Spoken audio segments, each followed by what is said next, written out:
بسم اللہ الرحمن الرحیم۔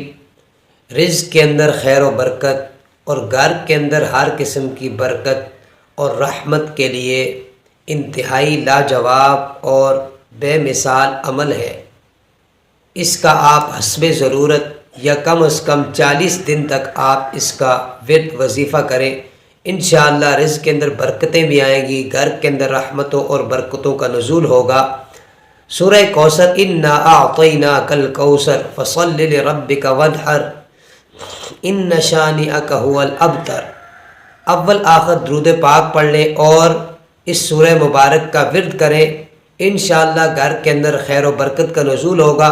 اور اس کا وقت بہتر یہ ہے کہ فجر کی نماز کے بعد اور طلوع آفتاب سے پہلے اس ورد کو کریں، اور عصر سے بعد غروب آفتاب سے پہلے، اور اسی طرح عشاء کے بعد سونے سے پہلے آپ اس کا ورد